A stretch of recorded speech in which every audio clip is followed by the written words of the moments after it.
taking a vehicle and driving straight up in that stuff is magical. There's a lot you can do out there in the sand.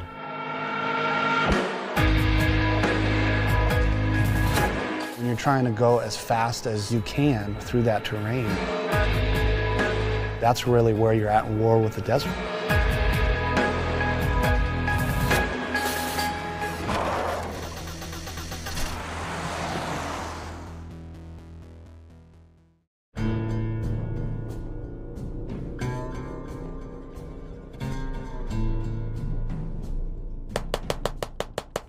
We're out here in the middle of the Nevada desert.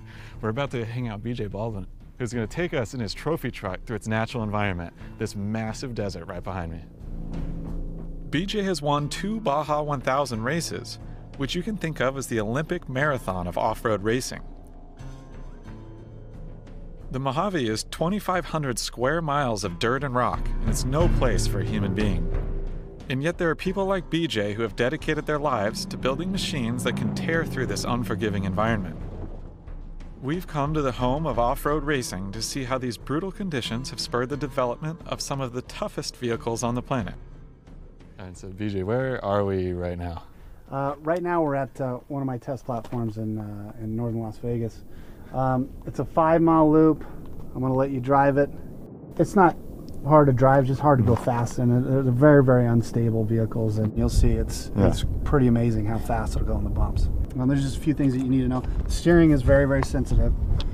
It's very quick. The key here, because they're so unstable, if something's in front of you, don't swerve.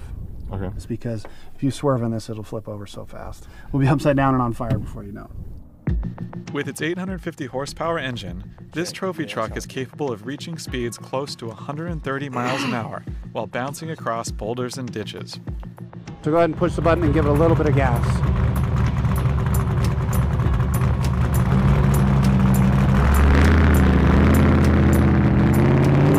Oh, this is so awesome. Hold on. There's a big ditch right here.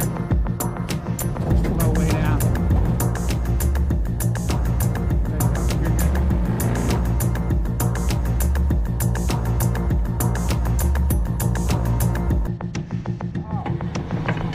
Holy shit.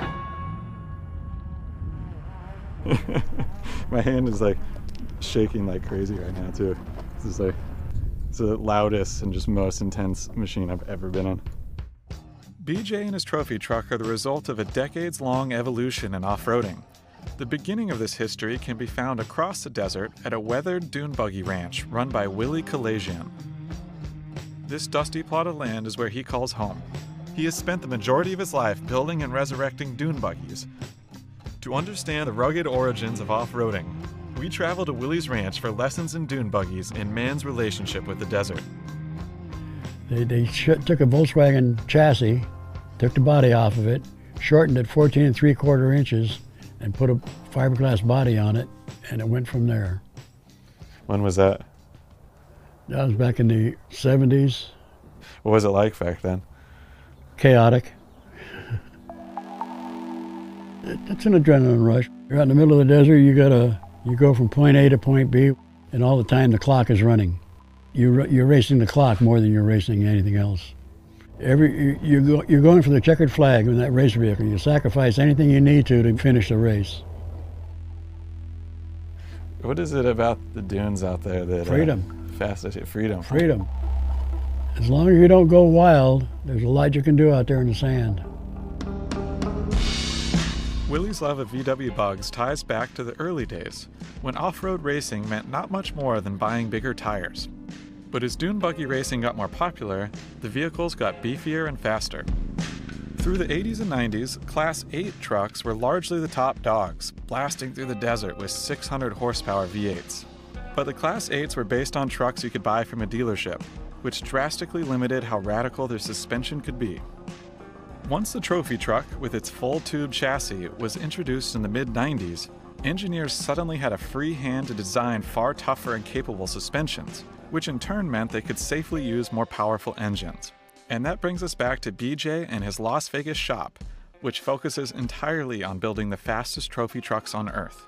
We have all the intelligence as it relates to being able to improve any type of off-road vehicle. And I'm fortunate enough to say that, I can do that.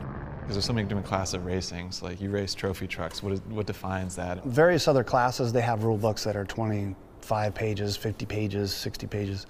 The trophy truck rule book is 1 page.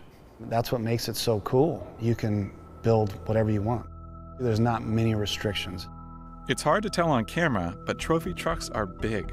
BJ's truck is powered by an 850 horsepower V8, which is wrapped in a full tube frame chassis. Mounted on each corner are massive 4.5-inch bypass shocks and coilovers, which control 39-inch tires.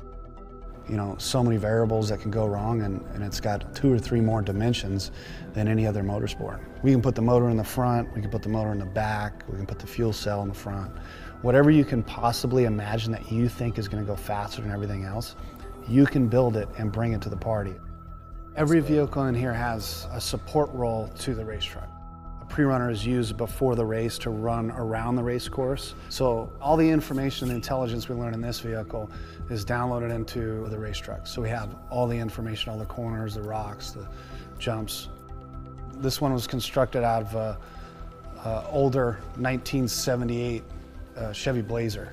The tire probably sits right here, and it'll almost rub the hood at full compression. The wheel is basically moving all the way up and down, all the way through here. Yeah, you can see. I don't know how tight these arms are, but you can kind of see,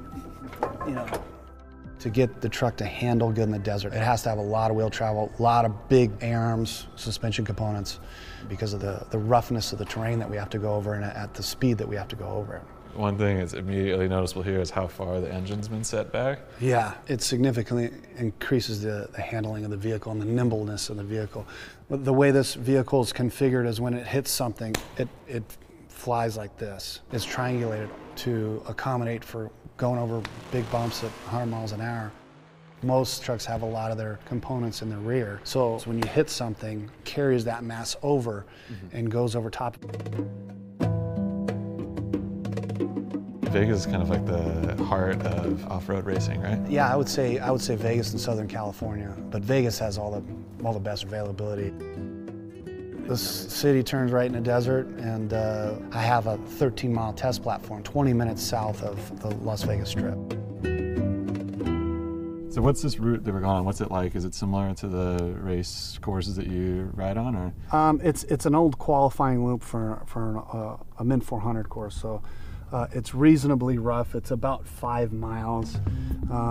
There's some jumps in it. There's a lot of actual dangers in it where there's big ditches and stuff like that.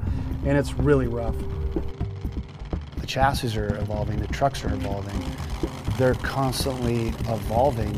My biggest battle is aerodynamics and traction. It's not how big the bumps are.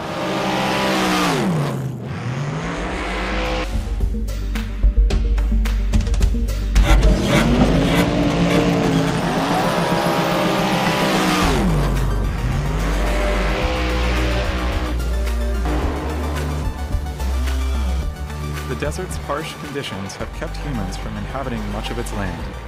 Yet there are people who have taken that challenge and created some remarkable pieces of engineering. Whether it's the birth of off-roading, seen through the bare-bones buggies coming from Willie's yard, or the futuristic, tech-infused trophy trucks built in BJ's garage, these vehicles are 2 answers to an old question. How do we get to where we want to go as fast as we can? Been here about 35 years and loving it. Don't ask me to go to the big city. I don't want to go. And if Willie's right about the freedom that's out in the desert, off-road vehicles are the best way to obtain it.